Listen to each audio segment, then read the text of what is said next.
शांति। आज 18 मई 2026 की बाबा की साकार मुरली है। मुरली के महावाक्य हैं, मीठे बच्चे इसी रूहानी नशे में रहो कि हम ईश्वरीय फैमिली के हैं।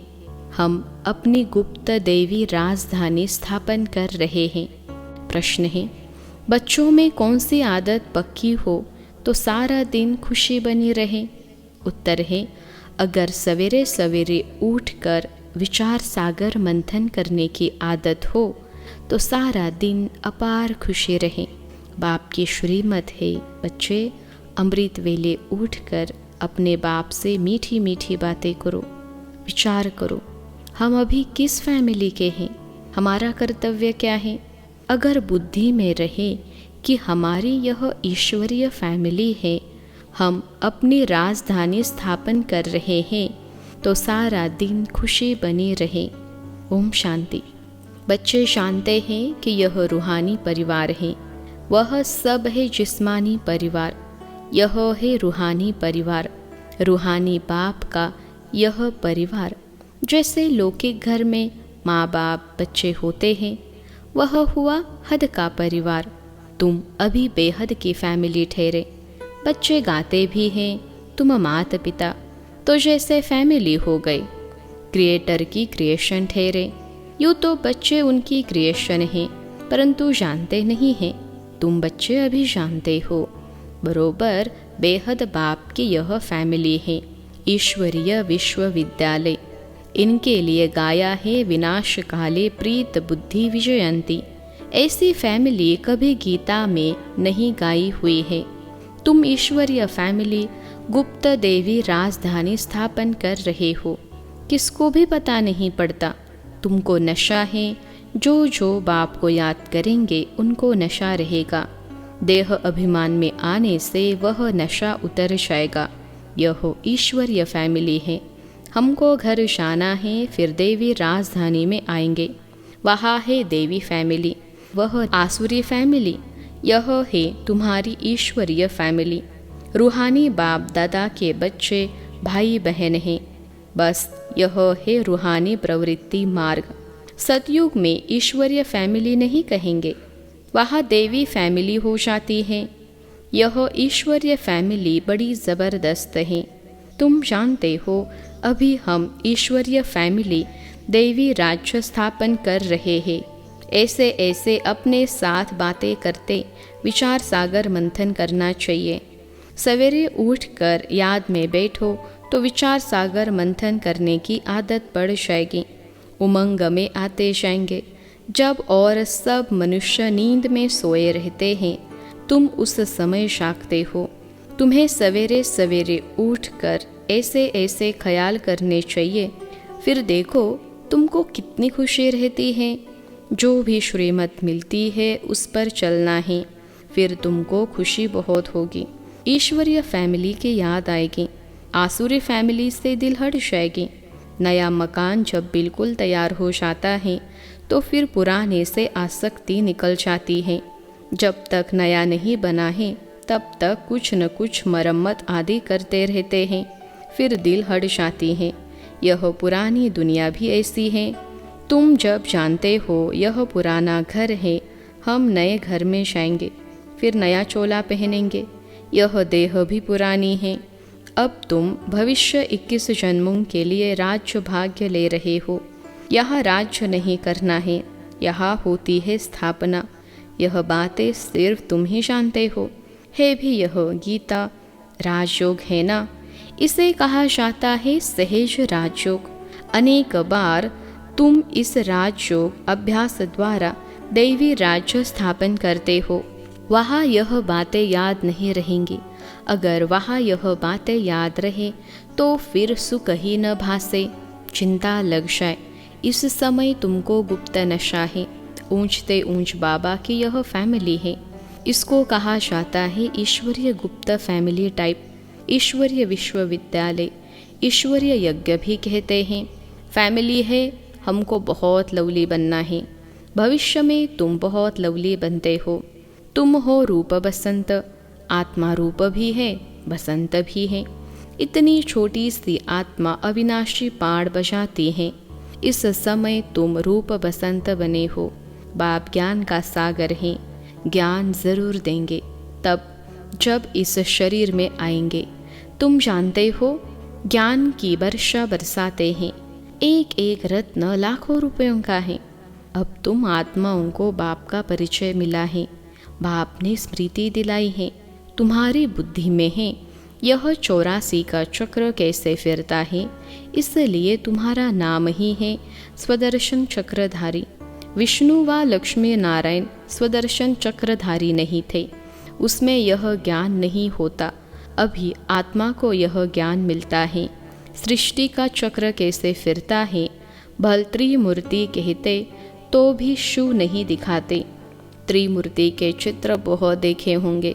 साकार में प्रजापिता ब्रह्मा तो यहाँ है ना, यह हो गया बहुत पुराना ग्रेट ग्रेट ग्रैंडफादर। तो यह हुआ प्रजापिता ब्रह्मा का सिजरा। बाप सृष्टि रचते हैं ब्रह्मा द्वारा, तो ब्रह्मा बड़ा हुआ ना, दिखाते भी बूढ़ा है। यह 84 जन्मों का चक्र लगाया हुआ है। अभी तुम इन बातों को समझ गए हो, यह भी जानते हो कि बाप के तो सब बच्चे हैं। आत्माओं को बाप का परिचय देना है। अभी भारत का बहुत बड़ा कल्याण हो रहा है। सब आत्माएं पवित्र हो मुक्ति धाम में चली जाएंगी। तुम हो ही भारत की सेवा पर, भारत खास दुनिया आम। तुम अभी थोड़े हो जो इन बातों को समझते हो। फिर नटशेल में समझाया जाता है, बच्चे मन मना भव। अलग में भी समझाया जाता है, जो कुछ है देवी राजधानी स्थापन करने में लगाओ। बापू गांधी क्या करते थे, वह भी राम राज्य चाहते थे। कैसा वंडरफुल खेल है ना। अभी तुम साक्षी हो, खेल देखते हो, तुमको हंसी आती है। कहा की बातें कहाँ ले जाते हैं। बाप कहते हैं ड्रामा अनुसार दुनिया की गति बुरी हो गई है, फिर बाप आकर सदगति करते हैं। तुम बच्चों को नशा चढ़ा है।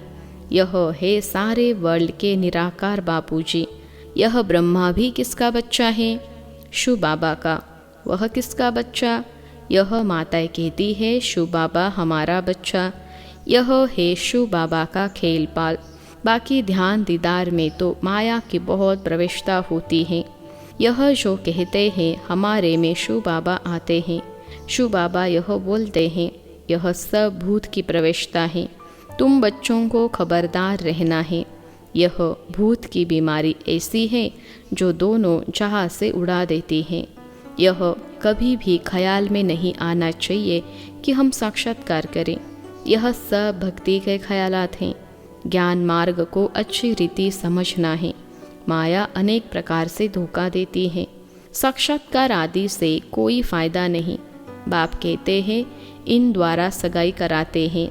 बाप का फरमान है तुमको कोई भी देहधारी को याद नहीं करना है। तुम अपने को आत्मा समझ बाप को याद करो। अपने कल्याण के लिए बाप को याद करना है। यह तो बहुत समझ की बात है। बाबा को कोई भी समाचार लिख सकते हैं। कई बच्चों को तो इतना भी अक्ल नहीं कि बेहद के बाप को चिट्ठी में अपना खुश खैराफत का समाचार लिखें। लौकिक बाप को चिट्ठी न लिखे तो आराम ही फिर जाता। यह भी बेहद का बाप है। देखते हैं मास डेढ़ चिट्ठी नहीं आती है तो समझते हैं इनको शायद माया खा गई, जो ऐसे पारलौकिक बाप को चिट्ठी नहीं लिखते हैं।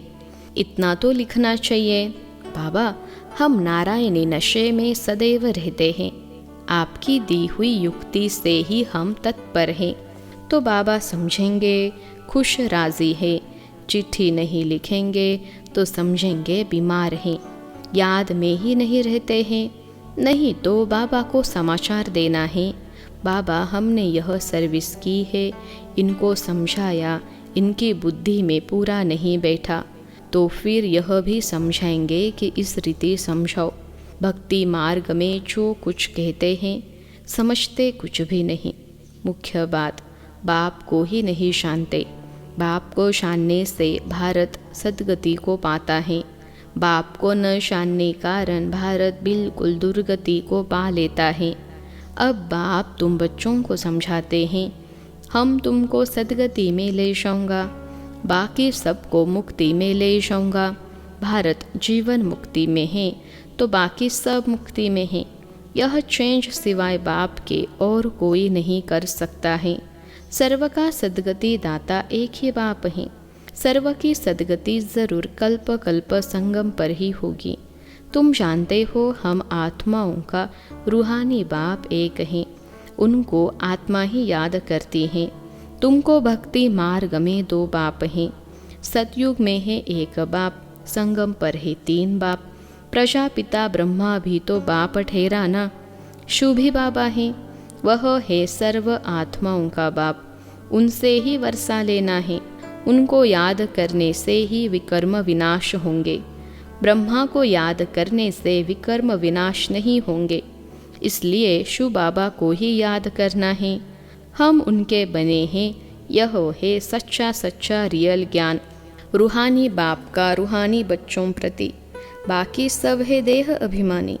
देह अभिमानी पतित मनुष्य जो कर्तव्य करते हैं वह पतित ही करते हैं। दान पुण्य आदि जो भी करते हैं वह सब पतित ही बनाते हैं। रावण राज्य में यह होता ही है। अब बाप आकर ऑर्डिनेंस निकालते हैं, कहते हैं बच्चे खबरदार, विकार में नहीं जाना, काम पर विषय पानी है। तूफान आदि तो बहुत आएंगे, इसमें फा नहीं होना चाहिए। माया के इतने विकल्प आएंगे जो अज्ञान काल में भी नहीं आए होंगे। ऐसे भी विकल्प आते हैं। कहते हैं भक्ति मार्ग में तो बड़ी खुशी रहती है। अभी आपको याद करने चाहते हैं तो कर नहीं सकते। बिंदी याद नहीं पड़ती है। बड़ी चीज़ हो तो याद करें। बाबा कहते हैं कि तुम शिव बाबा कहकर याद करो। इस पुरानी दुनिया को भूल जाओ।